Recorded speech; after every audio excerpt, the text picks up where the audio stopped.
All right, perfect. We are live. What's going on, Bills backers? Big week. We are now back in sole possession of the AFC East, which is nice. Went from the seventh seed to the fourth seed, and boy, what a difference it feels. Back in sole possession Well, I'm really prepared. Haven't silenced any phones. No, it's great to be back in first. It's where we should have been. We never should have fallen as far as we did, but we learned some things, right? Yes. Yeah, and I think Allen just came out and did exactly what we wanted him to do. He was being the best quarterback on the field, and as Jameson calls him, Little Mac was not doing too great of a job. And when they forced him to have to throw the ball more than 3 times, it showed that he was not a great quarterback. Oh, it took me a second to realize what you're talking about. I call an MC stupid face. So hey, that's a good one too. There's the Big Mac, and then there's the Little Mac. So well, you said Lil Mac. I thought you were talking about Isaiah McKenzie. I'm like, he did a great job. What a career game. Yeah, so absolutely. Look at ever since the fourth quarter of the Buccaneers game. I mean, it's just been momentum since then. Carolina game. I mean, you got your hit or miss, but overall, very solid game. And then rolling right into this, and I mean, decision making. Josh Allen's getting kudos across the board on national TV for his decision making, especially the big third down, third and 9 play, and then the little toss to Knox in the end zone there. So yeah, those were great, but I think the play that stands out for me was that 4th and 1 when he needed to convert, and he kind of rolled outside, and there was 2 Patriots there to tackle him, and he cut up field and made the first down. That was a big play just to extend the drive and take more time off the clock to keep New England from going down and scoring. And it embarrassed them. I think it was J.C. Jackson that tried to drop his shoulder into him. Yeah, sure was. Yeah, and that's look at the games we won versus the games we lost. Whether games we're supposed to win or lose, vice versa. But a more conservative play calling, more conservative Josh. It's tough. We're playing uphill battle. Whereas when they just let Josh do what he does, I mean, he gets out there, he can sling the ball, and he starts making plays, and that's how we win football games. That's playoff caliber football. Well, we also in the last 2 weeks played 2 of the better defenses in the NFL and had no trouble whatsoever putting points up on them. Putting 33 up on the Patriots and 31 up on the Panthers. Yeah. So it just shows how dangerous we are, and if every other team isn't scared, they should be. And exactly, and I think the biggest thing I know I was looking at going into that game is we're missing 2 of our key weapons on offense, which was Beasley and then Gabe Davis, who Gabe Davis has really been stepping up the last few weeks. So to lose him, I was really worried what was going to happen. Of course, we didn't necessarily know we were going to have Sanders 100%. So that was a little bit of a concern, but man, Mckenzie stepped up when he had to. I don't think specifically Sanders was 100%. I think he stepped up because of the situation and tried, because he didn't look 100%. He had, I think, 2 drops, which is very uncharacteristic for him. It wasn't the explosive Sanders we've seen the rest of the season. And then Jay Kumaro, I mean, we all love him to death, but that drop in the end zone was just, it hurt to see. We know he kind of like the Duke Williams. He has the potential. We all love him. We just want that there. And he had a chance, and he just kind of, I don't want to say blew it, because I don't want to talk bad like that. But, those guys were there to step up. Mckenzie really carried the weight. Would love to see those other ones really get there. Isaiah Hodgins, however you pronounce it, I'd like to see him get some action. Well, all the Bills receivers this year have kind of had a little bit of the dropsies. I mean, even Diggs has had a little bit of issue this year. Knox definitely. The first Patriots game, of course, with the wins and everything, it probably changed trajectory, but they've all had some issues with dropping it. Josh Allen's, he would be the number 1 MVP front runner if people just held on to the ball. It's just, he can't do it all himself, and it's nice to see someone like Gabe Davis coming in and stepping up. And when they come back, when everybody's full strength and we go into the playoffs, they have more options than I've ever seen in my lifetime with the Bills. Patrick, you brought up MVP, and the fact that Allen's in this talk but somehow does not make the Pro Bowl is just laughable for me. I mean, you look at his stats versus Lamar Jackson, and he's blowing him out of the water in almost every statistic, if not all. He was leading votes at the end of the voting thing, and I believe it was the NFL with the players and coaches that ended up pushing him out, which to me doesn't make a whole lot of sense. Well, it never should be a popularity contest for the Pro Bowl. It needs to be, similar to the All-Pro stuff. It needs to be what you've actually done, not just how much people like you. Because everybody's been trying to fit Lamar in as this great quarterback, and he's had moments, but he's never been, a top-tier quarterback. Even when he won the MVP, it was more just he ran a lot, and there was no one else doing amazing things. So Lamar Jackson, if you ever watch Up the Gut, which I'm Patrick from Up the Gut, I don't think I said that. We go live Wednesdays at 6:30. But, I mean, I've tried to make a case for him where if given the opportunity where they stop doing a run first, Lamar could be good. Well, they did that this year, and I was wrong. He's not going to be good. I think if it was me, I would take his backup over him right now. Yeah, Huntley looks like he's playing a lot better ball than Lamar, which I was disappointed. I've got Lamar Jackson in my fantasy league. I'm going in the championship this week, and I'm riding Tannehill as my starting quarterback, which really hurts. Yeah, Julio's out too with the COVID for now. So yeah, it's not looking good for me. And yeah, Julio is also on my bench. So I've got the case of everybody being out, which is unfortunate. But yeah, it's just crazy to me that Josh Allen, was in this talk as one of the best quarterbacks in the league right now and couldn't make the Pro Bowl. And then other guys that got the snub that was laughable was Jordan Poyer and Micah Hyde, who are playing arguably the best football of any safety tandem in the NFL. And just seventh or eighth alternate or something like that. I think we all know that there is a Bills bias throughout the NFL. I don't know why.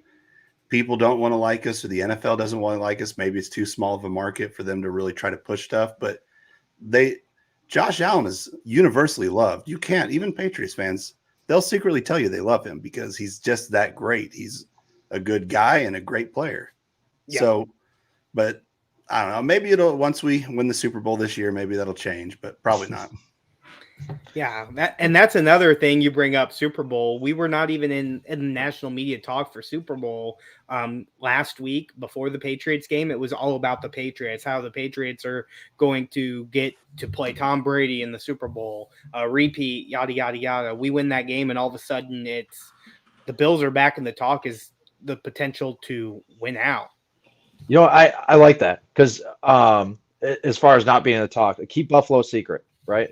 We've all been saying it forever. Normally it's because, it's our cover up, money doesn't buy happiness. Money does buy happiness. We all know that. Keep Buffalo a secret. Why? Because, it's a great place and it's kind of our makeup thing. But now we really want to keep it a secret because, again, look at the games where we're going in there hot-headed or cocky. It is not good, whether it be a locker room issue, a coach issue, individual players. It's historically bad. But then you go into games like this game against the Patriots, they're fired up. They know they have to win. There's 100% focus. There's no cockiness. It's professionalism, focus. And we go and win those games. So I want to be the underdog. Every week I want them to say, there's no way the Bills can do this. And we go do it again. Because the day they say, hey, the Bills got this, no problem, is the day we're going to lose.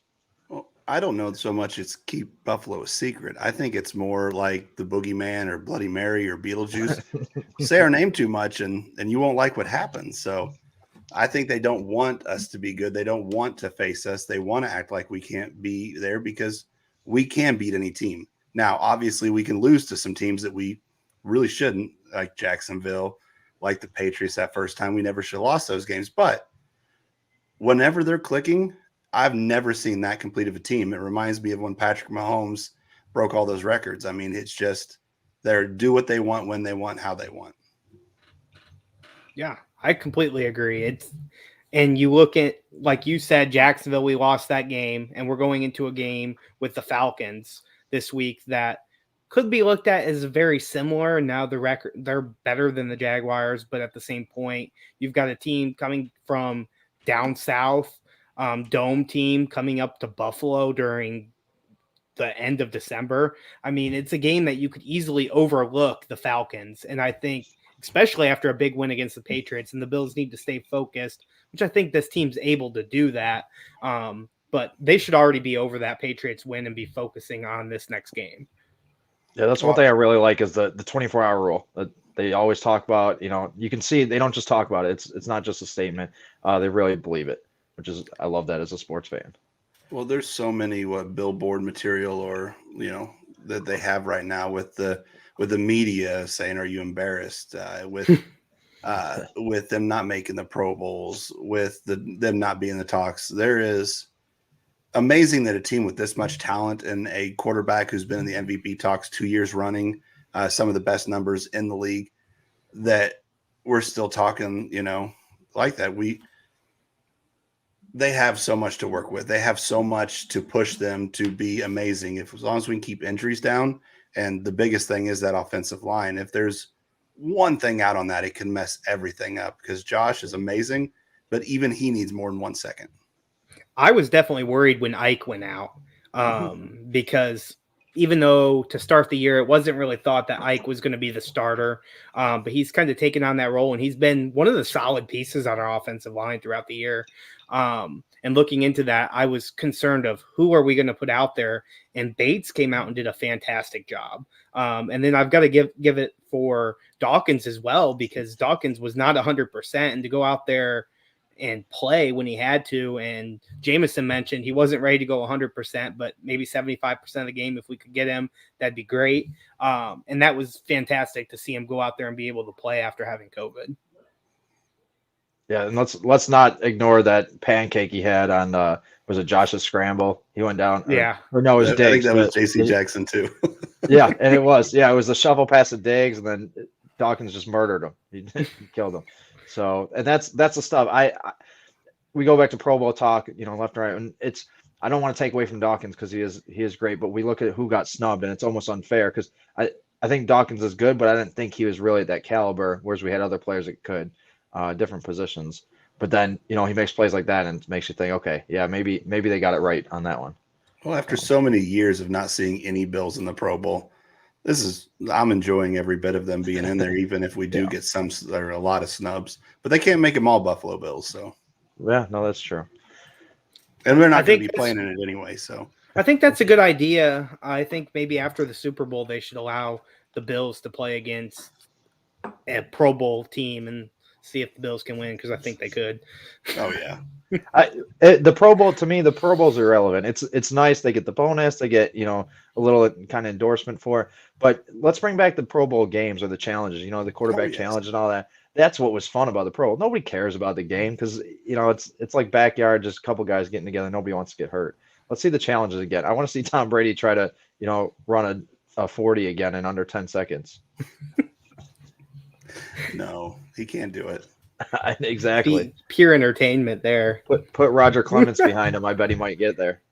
Oh, my goodness. Oh, Randy's signing on. Well, he signed on, he got off, but I don't know if he realizes he's muted when he gets on. So, but yeah, I was excited about that game, just overall the performance, and we want to talk about Isaiah Mckenzie just a little bit on how important it was for him to go from being benched by Sean McDermott for 2 weeks to come out and say, hey, I'm that guy that can play wide receiver. I'm not just a special teams guy. And he signed for practically candy was the joke, next to nothing. And I think, it was one of those earn it contracts. And I think he might have earned a chance to, if it's not in Buffalo, to go play somewhere and be a wide receiver.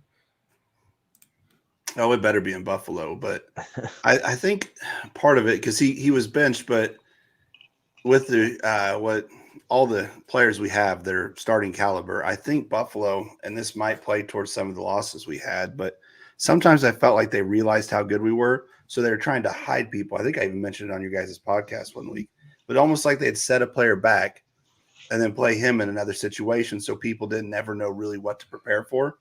Yeah. And I feel like Isaiah Mckenzie was one of those, but they also didn't want him out as receiver too much because he was our return guy. But I think even if Beasley does come back, he is getting a little older. He may get less. Isaiah may get more at receiver, and then Stevenson may do more of that special team stuff. I just hope it's not what you're talking about, because I can kind of see what you're saying. I've seen them spotlight certain receivers for certain games. We've seen the Knox breakout game. which he ended up breaking his hand, but it was because he was in his hometown there in Tennessee. And you see all these different players that get a week versus like a revenge game. It's like McDermott or Dable set it up. And I hope that's not the case. I hope it's just pure luck that Allen's seeing somebody that's playing well and gives him the football.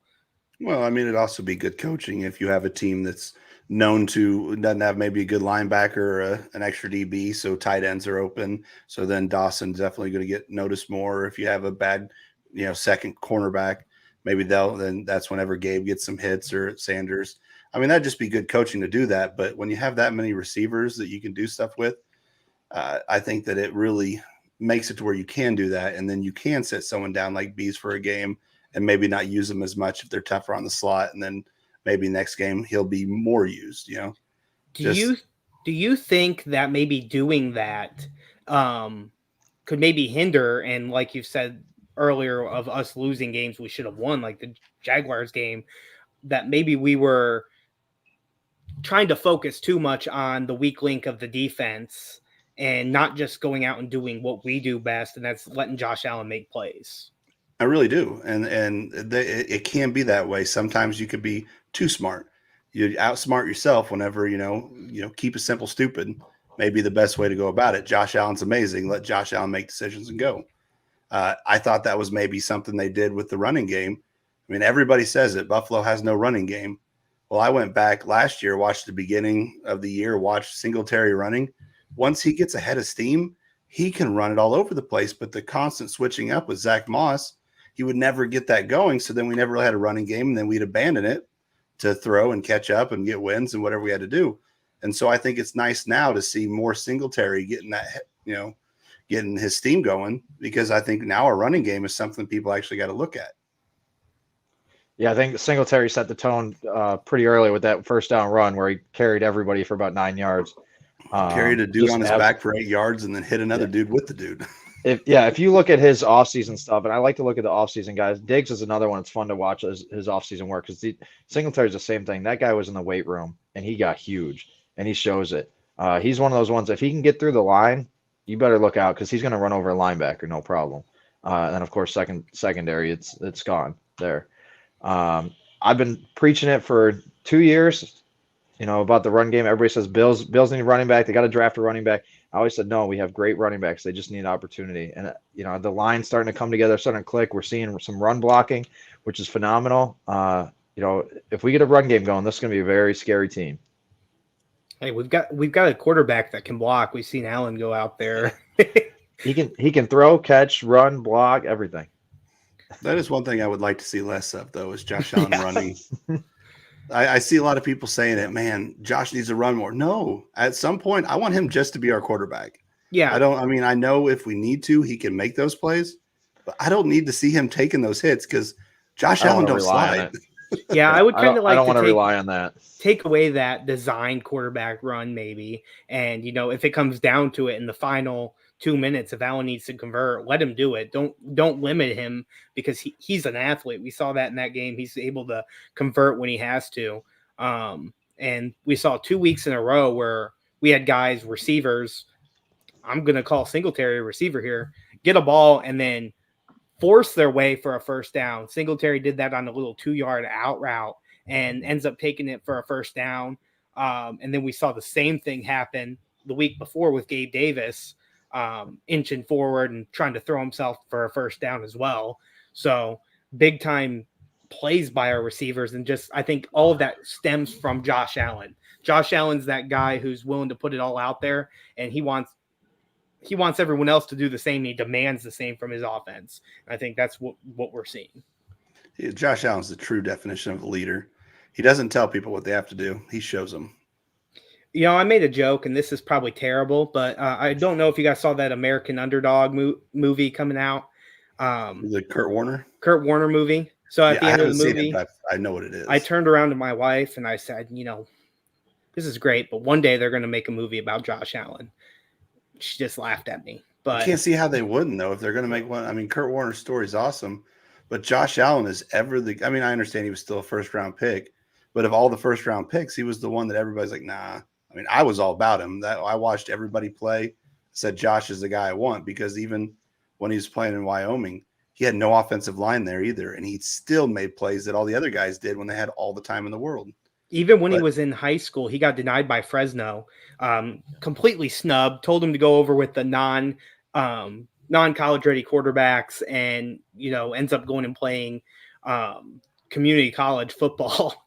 And, that's great. I mean, I think that's where Josh Allen learned so many things. He learned how to put the team on his back and use weapons and do different things, is because he had to be that guy for his team. And then when it came to the NFL, it was like, wow, I actually have a receiver who can catch now. This is crazy with Stephon Diggs. Especially, and we even had that first year when we had Kelvin Benjamin catching the football and Zay Jones. Or you want to talk about case of the drops? Yeah, it was those guys. That was terrible. And Allen went out there and he played a mediocre season, but it was good for the group that he had around him. You know what's funny is that mediocre season was still better than the season Lamar had this year. And Lamar's in the Pro Bowl. So Josh Allen, rookie year, had a Pro Bowl season. Yeah. Well, you brought up about high school and college, and I think that's what makes the story so great. And I think that's what defines Josh Allen's character and what makes him so much more than a football player. Getting rejected from all those opportunities, going to community college, putting the work in. He wasn't a 5-star recruit that walked on, a big Alabama team or something and then turn around drafted to, whatever.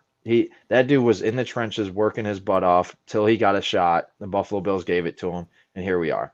And he's carrying that same mentality. He earned everything he had. It was never handed to him. Have you guys heard the story about him with needing to throw the screen pass in college? His coach was telling him, "Oh yeah, you got to throw the screen." And Allen said to his coach, he goes, "Coach, Favre says TD's first." And, that's exactly, I think, what we see him do so many weeks is he's finding those guys down the field. And sometimes I think maybe looking for it a little bit too much. I don't know. But it was exciting to see him come out there and make big time throws. He had to throw to Diggs after Diggs had the throw kind of go over his head, and fans were mouthing him. Then Diggs catches the ball and he says, you. And I can't say the rest on air. Yeah. You get a car, you get a car, you get a car. That's what the official exactly what page said. Yeah. But that right there is like we've kind of seen, the rivalry grow between the Bills and Miami. The hatred for the players. Josh Allen has started to come to hate Miami. He just takes everything out on the Dolphins. It's like a little brother. He just wants to beat them up every time he gets the chance. And now we've got that with the Patriots. It seemed like we were seeing a team that's normally well disciplined with Bill Belichick come out there and make stupid penalties. And even some that were not called penalties that should have been, like Judon tripping Josh Allen. I watched that several times. I just can't decide if it was on purpose or not. It almost looks like they tangled, but man, I don't know. He did a very good job of looking away while he did it. Yeah, New England's always had they've had that little hidden chippiness. Like they've always been a little dirty, like the bottom of the scrum, poke your eyes out kind of guy. But that game, like you said, it showed they didn't hide anything. They were just being blatantly dirty, disrespectful, running their mouths. I mean, we got into their heads early, and that was that. And I think that's going to carry over. But you bring up Miami. Miami is, I think, the AFC East as a whole it's something to look out for. Just because we're having a great team and a great year, and we have a great franchise, preferably good few years coming up, we can't rest on it. It's not like a lock. Everybody else is a Jets team here. There's still a possibility that we have 3 teams in the playoffs from the East, and so many people joke that this division is so weak, and they're saying the AFC in general is weak this year, and I think it's strong. I think there's a lot of great defenses. I think it's causing teams to lose, and I think COVID has completely messed up the entire league, and it's just kind of messing things up. But Jameson, you brought up something with the whole getting them early and just really demoralizing, and that's what New England did to us for so many years. It was like before we stepped on the field, it was like our guys knew, like, oh, you guys are a piece of crap. You guys aren't going to beat us, yada, yada, yada. And you could see that the Bills played scared against New England. But it seemed like the Bills came out there like, we're going to win this game. We're just going to do us, and that's what it's going to be. It's exciting to see that. Well, I look forward to Miami winning out and New England losing, and New England not making the playoffs and Miami making it. Oh, wouldn't you love to play Miami in the playoffs at home? We love to play Miami as whenever. Now, I think that was the projection. Well, it's projected us Pats round 1 in Buffalo, but Miami has a real opportunity to take that over. So all Miami has to do is I forget who they have this week, but this next week, but they have Patriots at the final week. Like that could be the decision game. Yeah, I think that's right. And it's at Tennessee without Julio, without Derrick Henry. So Tennessee, that's another team. If we're talking about a possible coach of the year, and I love Sean McDermott and he's doing incredible things. Mike Vrabel, like he's working through. He lost Derrick Henry. Everybody thought they were done. They're not done. They're doing good still. Julio, I mean, whatever injuries they're taking, and they are taking a lot. I mean, that's a team we got to keep an eye on as well because we might get that rematch. I mean, I don't disagree with you, but Sean McDermott is owed it from last year whenever they snubbed him for Coach of the Year and gave it to Stefanski, who took an already good team, got him in the playoffs, and the best game they played, he was out with COVID. Yeah. Well, I agree. I'd love to see Sean get it, especially because of last year. It's just I think the two losses are going to hurt us with Jacksonville and the Patriots loss, and it is what it is. All teams have a bad loss on this year, and that's it. Yeah. It's like they hold Buffalo's above everybody else. Is like, you guys look. Everybody does. Arizona lost to Detroit. Pittsburgh couldn't beat Detroit. I mean, Pittsburgh's got a lot of bad losses, but Kansas City looked like they were going to be the worst team in the league for 5 games. The Colts even kind of looked bad at the beginning of the season as well. It was like a lot of teams kind of turned it around. And then you're seeing some teams like the Titans. Granted, they're missing one of their key pieces, if not 2. I mean, you got Julio Jones, who hasn't done much for him this year, but you've got Derrick Henry that's projected to be back. I think they said week 18. So I don't know if he's going to be the same this year after, so many weeks off. I don't know. But that kind of puts them back in talks if they don't mess up and lose this week. But I don't know who Miami's got this next week, but we know that they've always had the Patriots number. Every time. It seems like we were always getting beat by the Patriots during our drought, but we always found a way to beat Miami no matter what. And it's kind of that same way with Miami for the Patriots. Is it in Miami or New England? I don't know off the top of my head. I'm not sure. I don't want to say wrong. I'd look, but I'm on the phone. So. I'm looking. Because they got the Titans. It's in Miami. Yeah, I think it is in Miami. Yep, it's at Miami. Okay. Yeah. It's strange to root for Miami. Like Miami will probably do what they have to do and beat Tennessee, who's busted up. So then all they have to do is beat New England. But as we saw last year, all they had to do was beat a Buffalo team that rested all their starters before half, and they just fell on their faces. So Miami can do that. We had our backup running back in that game, if I remember, and he busted one for like 50 yards. Antonio Williams. I'd still like to see him play a little bit more because I think we've got a hidden gem on our practice squad there. But talking about busted runs and things of that nature, we saw so much of that happen in previous weeks where the running back takes off up the middle. Everyone seems like they're all lined up on the line of scrimmage and they get through. And it's bad. Tremaine Edmonds saved the day on a 4th and 1. Jameson pointed out to me, and I saw it. He slid over and made the tackle, and it was for 2 yards. And Jameson said, if he does that every week, I'd be happy. I'd be fine. He doesn't, but, if it starts now, I'm good with it. Yeah, it was one thing. I always watch him because I hold him to a different standard because his potential, his size, his athleticism, I think if he can just get his mind focused, he is so close to being that next level linebacker. He's just got a little better decision making. But we did see that he looked over the line. He took his time. He watched the running back come around the end, and he got him. Now that doesn't also take away from he had a wide open missed open tackle in the middle of the field. Thank God there was a holding call and it was called back. But it ended up going for like 25 yards and, thankfully got called back. So he's not at perfection yet, but we're starting to see a glimmer of light to really take him to that next level. Well, he's only like 16 and a half years old, so you got to cut him a break. Everybody keeps saying that. It's what, year 3 this year? Yeah, he's but 20, he come in when he's like 24, 19. Yeah, but he looks like he's 30. So He does. He is a very large man. It's yeah, crazy to me. We lost Trey White, and Mm-hmm. I was worried about our cornerbacks, putting Dane Jackson into a situation where he really has to step up, and Levi Wallace, who at times seemed like he would get burnt once or twice a game. He had an opportunity for a great interception in the end zone. Went right through his hands, and that's why he plays cornerback. But at the same point, all joking aside, I think he's played some monster games for us and stepped up, and it's exciting to see that happen. And we're starting to see Harrison Phillips show up and play. He had a great hit. I heard on TV. I don't know if you heard it, Patrick. Jameson and I heard it there at Al's, and it was like the hit that was heard around the world. I just heard the pop, and I'm like, there we go. That's football. But seeing our defensive line start to hopefully make some moves and our linebackers maybe making plays every once in a while. Klein had a great tip for an interception. It seems like he always makes those kind of crazy one-off plays, being in the right place at the right time.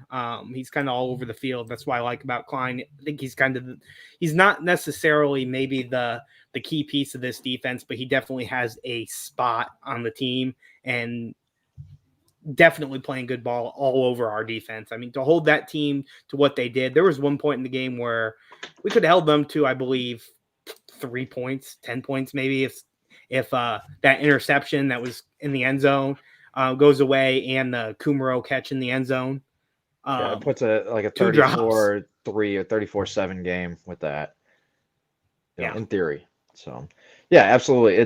You say Wallace, you can't give that guy enough credit. He has stepped up, and he's not the biggest guy in the world, but he is a physical guy. He's gonna get pushing on the line if he's down the line. His coverage is excellent. As long as nobody hugs him before the ball gets there, he gets his head around. He's a go-getter. He's a workhorse. Johnson's the same way. Both are quiet. They're there to work, and they show it every week, and that's nice to see because they really had a big shoes to fill with Trey White being out. Okay, and we joke about the 24-hour rule. We have a 30-minute rule on the KC Bills Backers podcast. We don't talk about the past game after 30 minutes. We got to move on to the current game, and that's the Falcons. What do you guys see as the struggle that the Bills could have against this team? Is it themselves? Are they the biggest challenge that they're going to face? Yeah, it's one of those where, Matt Ryan's still a good quarterback, but he doesn't have as many weapons as he did. It's basically just Kyle Pitts. So if we can lock him down, they shouldn't be moving the ball too much. But the Falcons are one of those where as soon as you think they're out, they come out and just play amazingly for no reason whatsoever. And I don't think they really have much of anything to play for anymore. But sometimes that makes people want to play the spoiler even more. I don't see there should be any issue, but I said the same thing before Jacksonville. So. Yeah, I think this is a different team than the game versus Jacksonville, though. I think. But again, I've said some things. That wasn't the first embarrassing loss that this Bills team had. And I think I said it before the previous loss. So, yeah, exactly. And I wasn't even mad about the Tennessee loss. So, yeah, it was probably the Steelers game. I was like, oh, well, it's a one-off. Let's just move on. No big deal. That's not the team. And then, I pick them every week and then we lose. So I kind of jokingly like to pick against them. So I never will. I think when we talk about the Falcons, Patrick said it perfectly. You don't know what you're going to get. I look at the same mentality if you're playing Ryan Fitzpatrick. You don't know, are you getting Fitzpatrick or Fitzmagic? And they're the same way. The Matt Ryan, you might get something incredible. He might go throw 350, 400 yards and 4 or 5 touchdowns, or he might throw 100 yards and 5 interceptions. You don't really know what you're getting. So I think the biggest enemy is going to be the Bills. If they can keep their composure, minimize penalties, no turnovers, it should be a pretty easy win. If they start trying to get fancy or they get either too cocky or they get, mentally defeated a little bit, which can happen easily with our young guys. You see that resiliency kind of struggle a little bit sometimes when we get behind or they get frustrated. If we can get a good early lead, 1 or 2 possessions, I think it's a lock. What I'd really like to see is to come out and just play a very solid, complete game. I don't need the 75-yard bomb right off the bat, but just drive the field, score, stop them, drive the field, score, stop them, to where we get a little Mitch Trubisky action, right It'd at be the end of nice. the game, maybe Let last Allen take a quarter. little break. Yeah, that'd be nice. Because that's what we were doing the end of last year. The problem is we have to be really up for that. Yeah. So.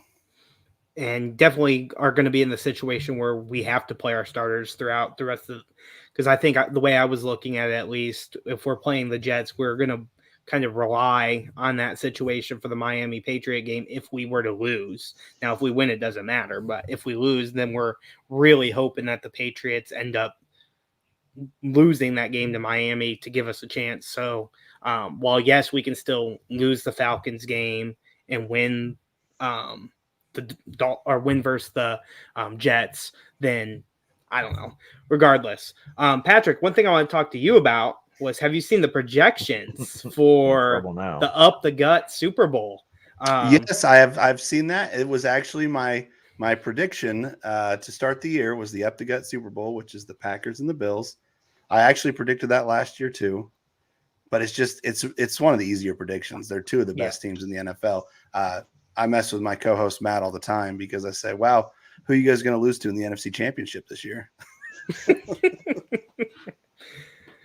Oh gosh, yeah, it's exciting though, just the fact that we can talk about the ability for us to maybe go to AFC Championship game, maybe have a Super Bowl. I'm too young to really remember the Super Bowl days, so getting to see that I'd be on cloud nine. I'd be ecstatic. I know after that Chiefs loss, my father-in-law, who's a Chiefs fan, he was like, "Oh, how you doing?" I'm like, "Honestly, I'm doing pretty good," because if we would have came out there and it was like a heartbreaking loss, like, we really stood a chance, I probably would have been a little bit more heartbroken. But the fact that they just whooped us was like, well, we don't deserve to be here. Maybe next year. And then seeing Diggs I think the best thing, I don't know about you guys, I know we're going way back, but when there was the chippiness play with Dawkins coming in and Feliciano coming in to protect Allen and Allen throwing the ball at the Chiefs helmet, I was like, okay, I'm happy. At least we didn't go down like losers. We went out swinging, and we're gonna stand up for ourselves like we should have done. And then I think that game right there was maybe why we saw the Bills kind of take that downward momentum after beating the Chiefs this year. Was like Jameson said, with that resiliency, they kind of went in, beat the Chiefs. It was thought to be like the Super Bowl. We got the win. We're the best team. And then everything just kind of went downhill after that. Well, I think a lot of it was just the off and on of the offensive line. We couldn't get any continuity there because there's always somebody injured, somebody out, and we just don't have the depth there. They focus so much on putting depth at the D line, which I don't think we've quite got enough sacks for the amount of time they spent drafting that. But maybe this year they'll put a little bit of oomph on that offensive line so we can have a little bit of depth so we don't have to worry if someone goes out. As it is now, I thought we might be starting a Sweeney in there as a guard or something because we were running out of people. Yeah. We sure are. And do we have a chance of getting Feliciano back this week?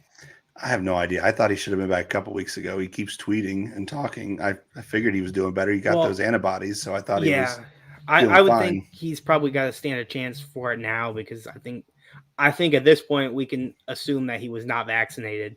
No, he was vaccinated. Oh, he was vaccinated. Yeah. He had said he was, and he just got he got it bad. He was in the ER, but then he went and got the antibodies and said that after a couple of days he felt a ton better. So it's going to be a little recovery time, but I think that was probably 2 weeks ago. So I think yesterday he posted on, I think it was Instagram, he just did a Peloton ride for the first time and it kicked his ass. So he's doing something. He's at least active. He's a big guy for doing a spin bike though. So I don't know if I can gauge that as something good or bad. But he's alive. We know that. Now if we're talking next week a little bit too, do we have Cole or Gabe Davis a possibility coming back? It depends because neither one of those are vaccinated. Right. But I think there's still that 10-day window if they But they're talking about switching it to 5. If that goes into effect, we could have them both. If that doesn't change, then we won't have either.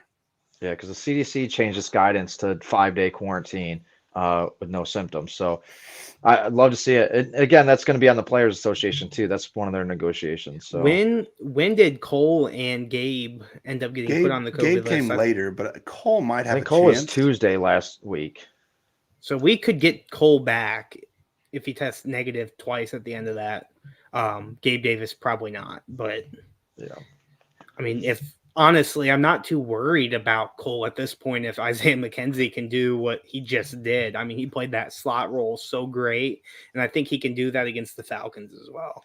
But what if Cole comes out and plays for his job? He's like, oh no, he could have a little chip on his shoulder after that to try to keep his spot. And we know he has the talent to do amazing things. Yeah, he does. Right.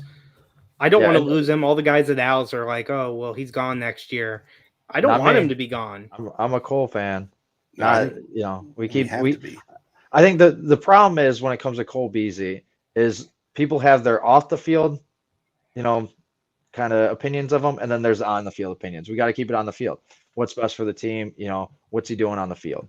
Off the field stuff, it could impact it one way or the other, but when we get into that kind of shenanigans, that's where it gets blurry. Let's just look at what's going to be best for the Bills, and Cole Beasley on the field is what's good for the Bills. He's been one of the best slot receivers in the last decade. Yes. And he's still playing at a high level. He converts first downs. It happens all the time. He's always open. Yeah. And he dropped, 2 passes this year total? Yeah. And even that was just like, oh my God. It's a shock, yeah. Yeah, that's the most he's had in a career. So. But yeah, it's definitely a game that I'm looking forward to. I'm excited I get to go home and watch it with my dad. I'm celebrating his birthday this weekend. So hopefully the Bills can get the win there. It'll make that Jets game a little bit more enjoyable because if we lose this game, I'm going to be on the edge of my seat for that Jets game. And I know Jameson's going to be out of the country. And the last thing he wants to be is like freaking out about that game of what happens with all these different teams and scenarios to how we're going to make the playoffs, what we're going to do. Just want us to clinch. That's all I want.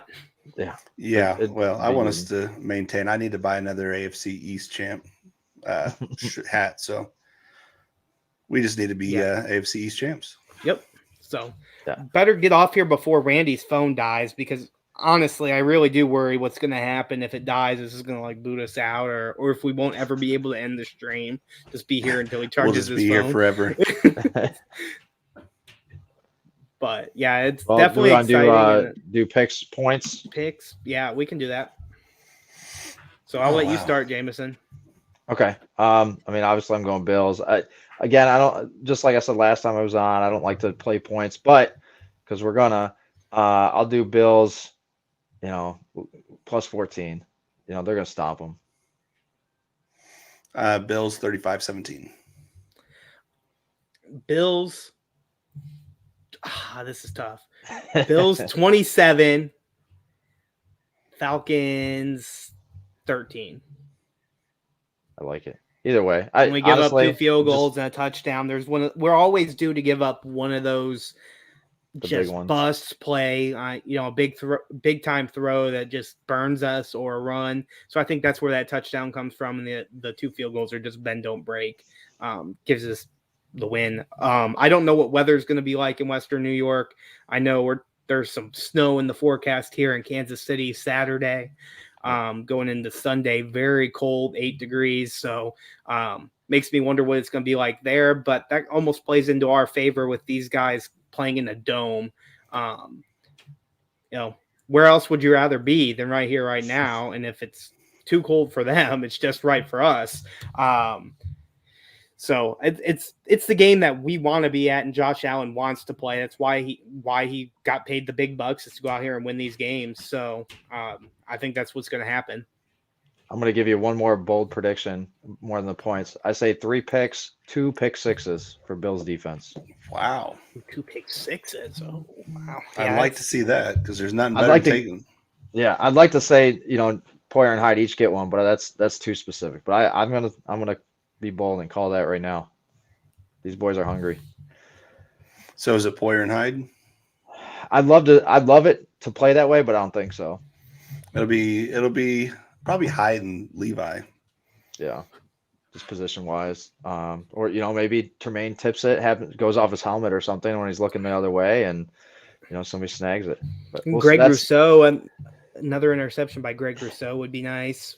Yeah, anybody. I'd like to see some sacks more than anything. Yeah, because Greg Rousseau had that big time play against the Pats. First play of the game or first pass of the game for the Pats. He dropped back and hit him right in the helmet. It was like he was right there for a sack. That was ridiculous by our guys. I don't know if he was unblocked or what happened, but he got there quick. Yeah, it was good. But alrighty, fellas, I think I'm gonna sign off here. Got to put the kiddo to bed. But thanks for having me on again. Always a pleasure. Love talking Bills, and Awesome. we'll see you guys Sunday. Go Bills. Go Bills. Go Bills.